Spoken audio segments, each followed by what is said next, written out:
नमस्कार मित्रांनो, बुलढाणा मराठी या आपल्या मराठमोळा यूट्यूब चॅनलमध्ये तुम्हा सर्वांचं पुन्हा एकदा हार्दिक स्वागत. तर आज आपण स्विस बँक म्हणजे काय, स्विस बँकचा कशासाठी वापर केला जातो, स्विस बँक कशी कशी काम करते याच्याबद्दल पूर्ण माहिती घेणार आहोत. स्विस बँक म्हणजे स्वित्झर्लंड या देशामध्ये असणारी बँक. तर स्वित्झर्लंडमध्ये स्विस बँक ही एकच बँक नाही, स्वित्झर्लंडमध्ये अशा 7, 8, 10, 15 बँक आहेत. तर या बँका या त्यांच्या गोपनीयतेबद्दल म्हणजे लपून ठेवणाऱ्या म्हणजे खातेदारांची माहिती लपून ठेवण्याबद्दल प्रसिद्ध आहेत. आणि या बँका जगभरातील श्रीमंत व्यक्ती, उद्योगपती, राजकारणी व इतर लोकांचे पैसे सांभाळण्यासाठी ओळखल्या जातात. आणि या बँका त्यांच्या खातेदाराची माहिती आणि त्या खातेदारांकडे असणाऱ्या पैशांची माहिती गुप्त ठेवण्यासाठी प्रसिद्ध आहेत. तर आता स्विस बँक कशी काम करते? गोपनीयता. तर स्विस बँकेचं सगळ्यात प्रमुख वैशिष्ट्य म्हणजे त्याची गोपनीयता. म्हणजे या बँका त्यांच्या खातेदाराची माहिती कोणत्याही दुसऱ्या बँकांना शेअर करत नाहीत, दुसऱ्या सरकारला देत नाही आणि कोणालाच देत नाहीत. आता अकाउंट बेस नंबर बघा, या बँकेमध्ये आता आपलं जर कोणत्याही बँकेमध्ये अकाउंट असतं तर आपलं कसं असतं की आपलं नाव असतं आणि आपला अकाउंट नंबर असतो. परंतु या बँकेमध्ये खातेदाराचं नाव नसतं, डायरेक्ट एक अकाउंट नंबर असतो आणि नावाऐवजी फक्त अकाउंट नंबरद्वारे त्याच्यामध्ये व्यवहार केलेले जातात. ह्या स्विस बँका त्यांच्या ग्राहकांसाठी एकदम हाय लेवलच्या सेवा देतात. त्यांच्या पैशाची ती सुरक्षितता असते. या स्विस बँका ह्या डुबत नाही, त्याच्यावर सरकारचं म्हणजे तिथल्या सरकारचं हे नियंत्रण असतं. पण जर एखाद्या व्यक्तीवर जर गुन्हा सिद्ध झाला तर स्विस बँका त्यांच्या खात्यातील माहिती उघड करू शकते, पण या गोष्टी फार रेअर आहेत. आता अनेक आंतरराष्ट्रीय करारामुळे स्विस बँका या काही देशांना जर त्यांनी खूपच फोर्स केला तर त्यांच्या खातेदाराची माहिती देऊ लागल्या आहेत. आता स्विस बँकेमध्ये खाते कसे उघडायचे, तर हे काय सर्वसामान्य माणसाचं काम नाही आहे. याच्यामध्ये सगळे मोठमोठे राजकारणी, उद्योगपती, देशांचे प्रमुख असे लोकच या स्विस बँकेमध्ये खाते उघडतात.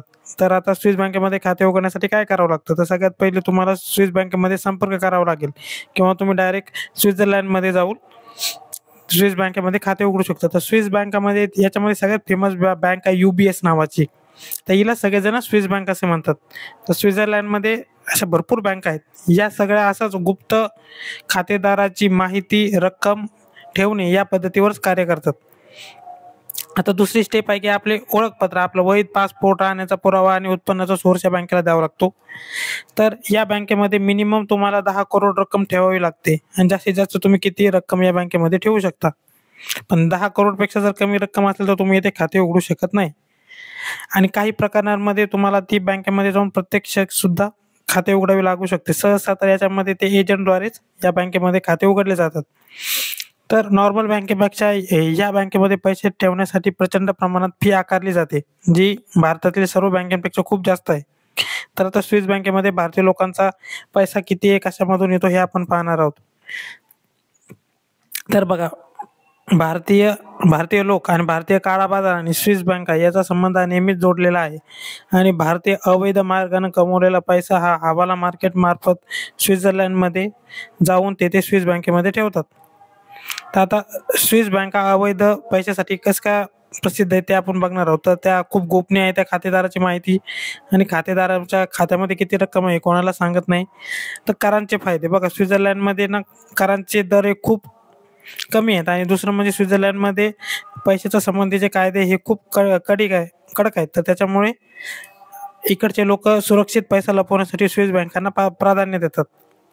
आता अवैध व्यवहार लपवणे, भ्रष्टाचार, दहशतवाद, ड्रग डिलिंग, हत्यारांची खरेदी विक्री याच्यामधून जो गैरमार्गाने जो पैसा तयार होतो, काळा पैसा, तर तो पैसा हवाला मार्फत स्वित्झर्लंडमध्ये नेला जाऊन तिथे तो पैसा स्विस बँकेमध्ये ठेवला जातो. आता जागतिक आकर्षण बघा, स्वित्झर्लंड ही खूप समृद्ध कंट्री आहे आणि या स्वित्झर्लंड या देशाचं जे चलन आहे त्याला स्विस फ्रँक म्हणतो आपण. तर हे खूप स्टेबल चलन आहे. म्हणजे डॉलर तरी खालीवरती होऊ शकतो, पण स्विस फ्रँक हे एकदम स्टेबल चलन आहे. त्याच्यामुळे तुम्ही जेवढी रक्कम असते तर ती रक्कम पहिले तर त्या स्विस फ्रँकमध्ये कन्वर्ट केली जाते आणि नंतर त्या स्विस बँकेमध्ये ठेवली जाते. तर असं स्विस बँक आहे सुरक्षित, गोपनीय आणि एकदम विश्वासाला पात्र असल्यामुळे आपले लोक आणि जगभरातले सर्व राजकारणी, मोठे मोठे उद्योगपती त्यांचे पैसे स्विस बँकामध्ये ठेवतात. पण या स्विस बँकेच्या गोपनीयतेमुळे या खूप प्रसिद्ध झालेल्या आहेत. आणि भारतासह अनेक देश या स्विस बँकेमध्ये किती आपल्या भारतीयांचे खाते आहेत आणि किती रक्कम आहे याच्यासाठी सतत नवीन नवीन कायदे करून किंवा संपर्क साधून त्या माहिती घेण्याचा प्रयत्न करत असते. तर आता स्विस बँकेमध्ये भारतीयांचे किती पैसे आहेत तर याचा आपण थोडा अंदाज बघणार आहोत. तर स्विस नॅशनल बँकेच्या अहवालानुसार 2020 मध्ये भारतीयांचे एकूण 2.55 अब्ज स्विस फ्रँक म्हणजे कमीत कमी 20,700 कोटी रुपये या बँकेमध्ये जमा आहेत. आणि 2019च्या तुलनेत ते 5.8% दरवर्षी हे पैसे त्या स्विस बँकमध्ये जाण्यासाठी वाढत आहेत. तर स्विस बँकेमध्ये पैसे कसे येतात तर एक तर काळा पैसा असतो, तो भ्रष्टाचार, कर, फसवणूक, बेकायदेशीर मार्गाने पैसा जे लोक कमवतात तोच पैसा हवालामार्फे स्वित्झर्लंडमध्ये जाऊन ते स्विस फ्रँकमध्ये म्हणजे त्या स्विस देशाच्या करन्सीमध्ये कन्व्हर्ट करून स्विस बँकेमध्ये ठेवला जातो. आता काही लोक कायदेशीर पैसे, समजा एखाद्या देशाची जर अर्थव्यवस्था खूपच डुबत असेल, त्या देशाचे चलन स्थिर नसेल तर त्या देशाचे चलनाचे पैसे ते डॉलरमध्ये, डॉलरचे पैसे त्या स्विस फ्रँकमध्ये कन्व्हर्ट करून मोठमोठे उद्योगपती, कंपन्यांचे मालक, श्रीमंत लोक हे आपले ॲडिशनल पैसे या स्विस बँकेमध्ये ठेवतात. तर आता भारतामधील कोणकोणत्या मोठ्या लोकांचे याच्यामध्ये नावं डिस्क्लोज झालेले आहेत की ज्यांचे स्विस बँकमध्ये पैसे आहे, म्हणजे अदानी समूह. तर या अदानी समूहाचे 2,600 कोटी स्विस बँकेमध्ये जमा आहेत असे हिंडेनबर्ग या सर्च रिपोर्टने दाखवून दिले आहेत. परंतु अदानी समूहाने हे आरोप फेटाळले आहेत. हसन अली तर या प्रकरणामध्ये सुमारे 64,000 कोटी रुपये या पुण्यातील जो फेमस व्यापारी आहे हसन अली, तर याच्यावर स्विस बँकेत असल्याचा आरोप ठेवण्यात आलेला आहे. तर ईडी सध्या या गोष्टीचा तपास करत आहे. भारतातील अनेक राजकीय नेते म्हणजे सचिन तेंडुलकर आहे, अमिताभ बच्चन आहे, ऐश्वर्या राय बच्चन आहे, तर आणि असे अजून जे मोठमोठे लोक आहेत तर यांचे पण करोडोने रुपये स्विस बँकेमध्ये असल्याचा एक गुप्त अहवाल, ज्याला पनामा पेपर असे म्हणतात, त्या पनामा पेपरवर पण मी एक सेपरेट व्हिडिओ बनवणारच आहे. त्याच्यामध्ये मी तुम्हाला हे सांगेल. तर याच्यामध्ये पण स्विस बँकेमध्ये करोडो रुपये भारतीयांचे असल्याचा त्याच्यामध्ये जाहीर झालं होतं. आता स्विस बँक कशासाठी प्रसिद्ध आहे ते आपण पाहिलेलंच आहे. आता भारत सरकार स्विस बँकेवर कसा दबाव आणत आहे ते आपण बघणार आहोत. तर भारत आणि स्वित्झर्लंड यांच्यामध्ये वेगवेगळे आर्थिक करार झालेले आहेत. त्याच्यामधून सध्या भारताला स्विस बँकेमधील काही जे खातेदार आहेत आणि त्यांच्याकडची अशी रक्कम आहे तर ही रक्कम जाणून घेण्यासाठी सध्या थोडीशी त्यांना सहज तर नाही पण एक ठीक प्रमाणात ते शक्य झालेलं आहे.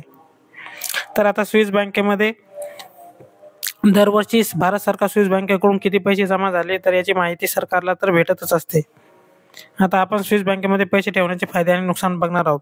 तर सगळ्यात महत्त्वाचा फायदा आहे गोपनीयता. याच्यामध्ये ग्राहकाची ओळख लपवली जाते, त्याच्यामध्ये किती पैसे ते पण लपवले जातात. स्विस बँका आर्थिक संकटातही ग्राहकांचे पैसे सुरक्षित ठेवतात. जगामध्ये किती आर्थिक संकट आलं तर स्विस फ्रँक हा जो स्वित्झर्लंडमधील चलन आहे तर हे एकदम स्टेबल असतं, त्याच्यामुळे तुमच्या स्विस बँकेमधले पैशाचं मूल्य कमी होत नाही. आणि स्वित्झर्लंडमध्ये कराचे दर इतर देशापेक्षा कमी आहेत आणि त्यांची जी चलन आहे तर ते खूप स्टेबल करन्सी आहे स्विस फ्रँक. तर आता नुकसान तर याच्यामध्ये काय की स्विस बँकेमध्ये बहुतांश जो पैसा आहे तर तो काळ्या मार्गाने, ब्लॅक मनी किंवा अवैध मार्गाने तयार केलेला पैसा असते त्यामध्ये जमा केला जातो आणि कायदेशीर कारवाईची शक्यता असते. जर एखाद्या कस्टमरवर जर आर्थिक आरोप सिद्ध झाले तर तो देश या स्वित्झर्लंडमधील या स्विस बँकांना म्हणजे त्याच्याकडून माहिती घेऊ शकतो आणि त्याच्यावर कारवाई केल्या जाऊ शकते.